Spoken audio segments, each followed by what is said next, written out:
Well, welcome to a new Harry's Garage video, and as you can see, I've joined in with Silverstone Auctions again for their setup day for their next sale. And the next sale here is happening on Saturday. Today is Thursday, cars are just arriving, and I've just brought this XJ220 up. You come and view all the cars tomorrow as well, Friday.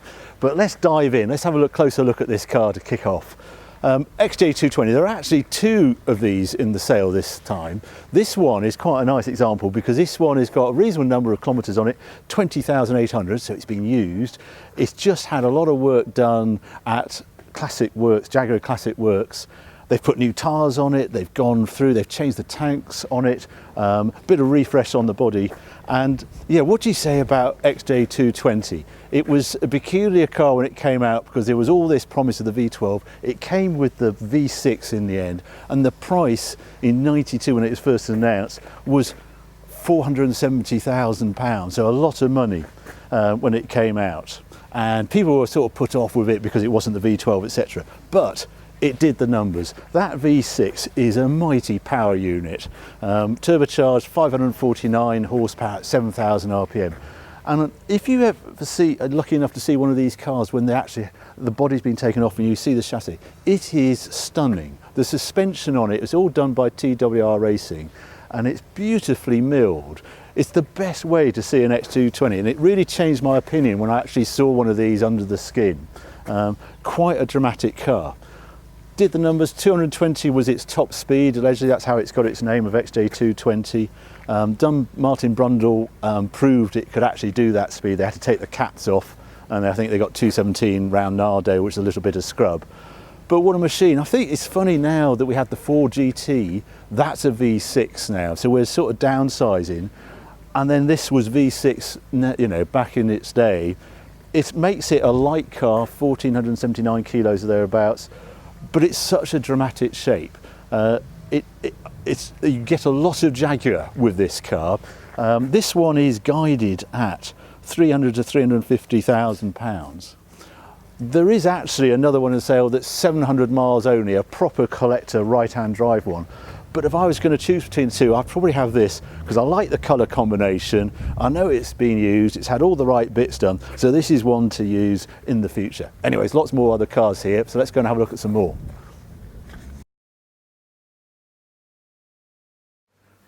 Okay, well, there's a number of Ferraris in the sale as well. There's a really nice 550 in red. I had a red one. I think it really suits the car. Two 355s over there. The convertible is a manual gearbox, and the Targa one there is F1 gearbox. But I've stopped by this 360 Modena, so I really quite like this example. This is year 2000 car.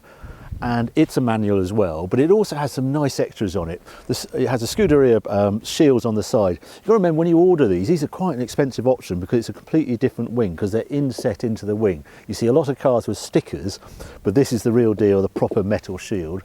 And then the carbon seats inside as well. They are an expensive option and rarely seen on a 360, but super comfy seat. And if you're going to ever go on track or whatever, you'll like those a lot, and they're lightweight seats.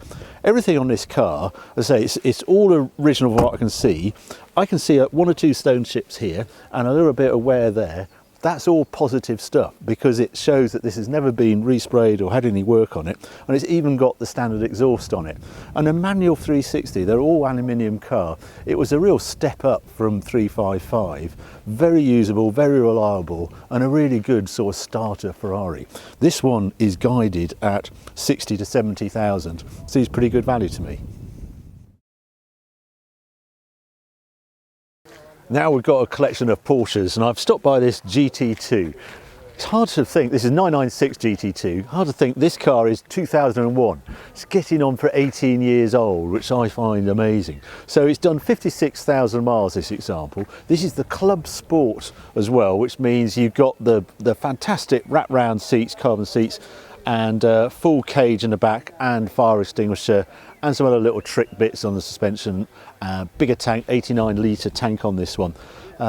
These cars came with ceramic brakes, and I noticed this one is actually carrying steel brakes. That is an easy swap, and it's probably been used on track, but that's what this car was designed for. So it's just easier to change steel brakes every now and then rather than the big bill for ceramics. But this car has got quite a number of extras on it, and left the showroom, Park Lane, AFN, at £131,000. In here, this car is guided at slot 309, 90 to 110,000. To have a GT2, one of 17 in right-hand drive in the country, and it's about £40,000 less than it cost new in 2001. Just shows you how the market's changed. So if you want a car to really use, this seems pretty good value to me. Completely different is this Porsche over here, 2.4S, dated from 1972. And again, I really like this car because it's so honest, in a period colour, and the 2.4S is a bit of a pick, I think, of the early 911. You have enough updates. If you go to the earlier ones, shorter wheelbase, they feel pretty vintage today and on carburetors. This is injection, and it was just before the infamous 2.7 RS came out. So 2.4S got 190 horsepower, 2.7 RS was 210 horsepower, so it's only 20 horsepower difference. But this one has a few more luxuries. This particular example started life in Italy, came to the UK in 2002, and has been pretty well cared for. Autofarm have gone through this car as well, so it was a bill for around £20,000 for sorting this one out. Little things to note on this if you're a 911 anorak is this. This has an outside oil filler. It's not a petrol, and they quickly moved it because there are a number of warranty claims when people started trying to fill up with fuel in there. Fuel is the other side. Fuchs alloys, these very famous look, the alloys are with a black look as well. Recaro seats are rare on one of these, and it's just a really nice example of an early 911. And this one is guided at 100 to 120,000. You've got to remember that's about a quarter of the price of a 2.7 RS. For if you're touring, etc., you wouldn't notice a huge amount of difference. So yeah, nice car again. Okay, now this car I have to show you. A little Mini Cooper, you think. Not quite. This was owned by JK, and it's a proper rock star little Mini Cooper Sport, this one, with a number of bespoke options on it. One, it's had a repaint in this wonderful red, beautifully flatted off, super finished paint, but that's a tiny part of it. Once you step inside, well, you see the most ridiculous upholstery, giant buttoned Chesterfield sofa type front seats in it, obviously a crazy sound system, which I suppose you expect with JK, but no, there's more. There's curtains, crazy velvet in the back, there's a disco light up above as well, and all this crushed velvet everywhere you can see on it, but its star turn is in the boot. And if I open this, and there we go, and press a button, and it has a mini bar in the back, or as my cameraman Tom's calls it, the mini bar, complete with drinks, cooler for the champagne, and some empty miniatures that JK claims it was nothing to do with him. They arrived empty. I don't believe him. But what a thing. It's actually it's no guide, it's no reserve. Lord knows what this is worth, but what a bit of fun if you want a little Mini Cooper in the collection. Here's one for you. 16,000 miles, lot 401. Now, if you're into collecting cars, what you look for is originality. And there's 3 cars lined up here which are as original as they get. And the first one I'm going to kick off with is this Jensen Interceptor, the version 3. So this is 1975, this car. This car has done 9,000 miles in its life. It's had 3 owners. The gentleman who bought it originally was in Wales, and then a gentleman quite close by to him, known to him, bought it. He ran it for 25 years. He sadly died. His son inherited it last year and decided to sell. So that's the 3 owners. Now, looking round it, it is in beautiful unrestored condition. It's a good colour choice anyway, with this sort of, English white.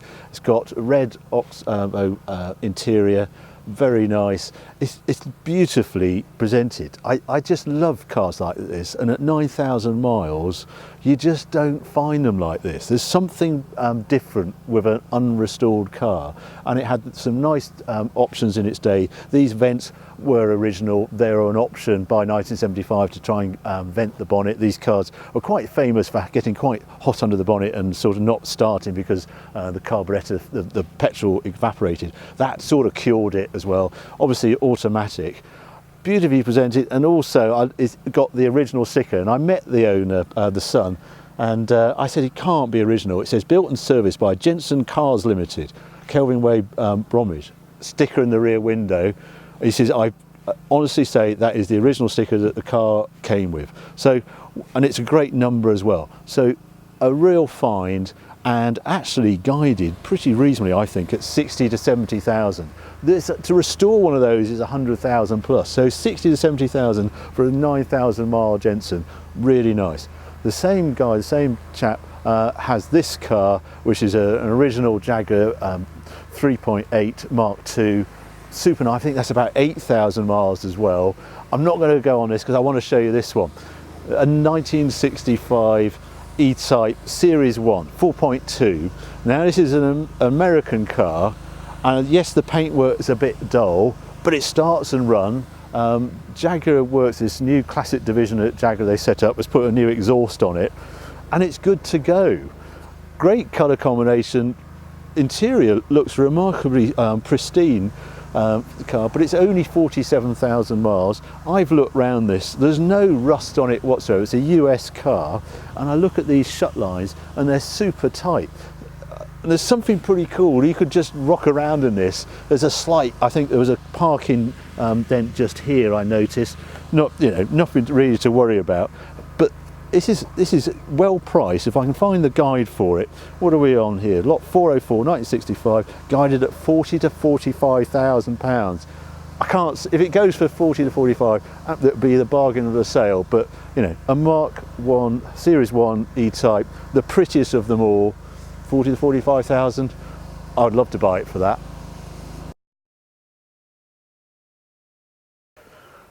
Okay, now there's 3 Bentleys in this sale. They all look black. Actually, that one on the left is a very dark midnight blue.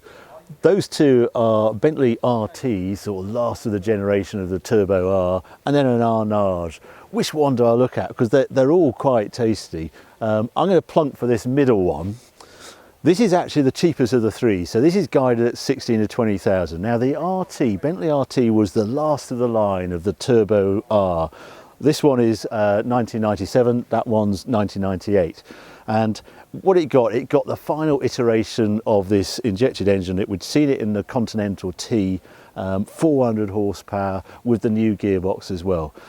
It's a mighty car, this. I love it in the black, and this one is a black and piped red interior as well. There is cows and trees that have been felled for this thing. You've never seen so much walnut when you look inside this thing. They're incredibly comfy to glide around. They sort of remove you from the real world when you drive one of these cars, all with cruise, all the bells and whistles. If you take 4 up out of this, it's always like a special event. This one has a sort of lighter interior. It's actually the long wheelbase car. I was slightly suspicious because it had this strange number plate at the front, because that normally means it's from Japan. It was destined for Japan but never actually went, so it's actually a UK car. But I think this one, that one's guided at more. It's 47,000 miles. It's about 25 to 30 guide. This one's 16 to 20,000 with 79,000 miles.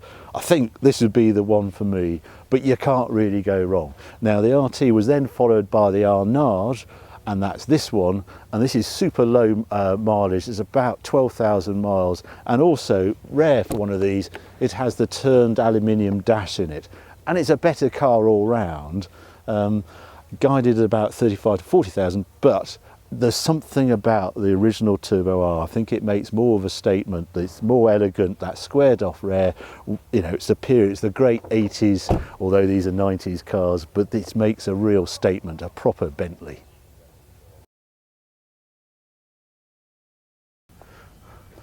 There's a lovely lineup of cars just arrived here.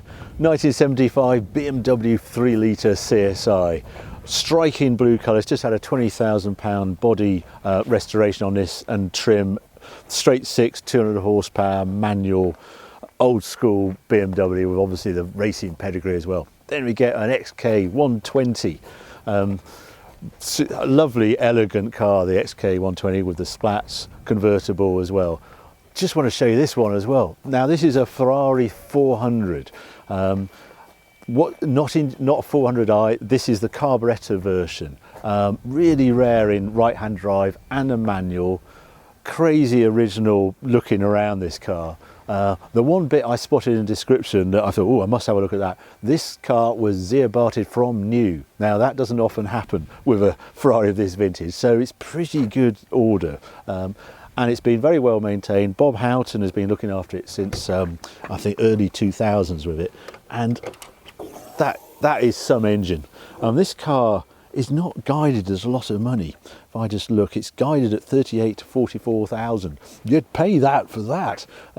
All new hoses I noticed on it, all sort of new connectors on it. And what was different with the 400, with this version I have in the Spada, this got power steering in this age as well. So yeah, quite a nice car. Final car I'm going to show you is over here though. And that is this Jaguar Railton. Now this was dreamt up by the designer William Towns. Now he's famous for doing the Lagonda, the crazy Lagonda, the wedge if you like, that Aston Martin did. And then he designed this. He always liked the idea of doing something on the XJS. And in 1989 he met an individual who said, yeah, I'd have one of those. And they created this, the Railton. Now this one is called Claremont. This has a completely different body on it. It's one of two cars, so you can't get much rarer than this. This is actually aluminium bodywork. It gets rid of the heavy bumpers on the XJS.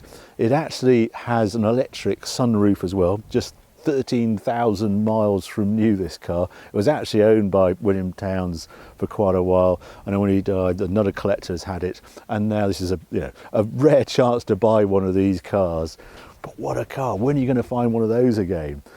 Spats in as well. So I don't know where to stop in this sale. There's a XJS Le Mans over there, a 600 Pullman has just come in.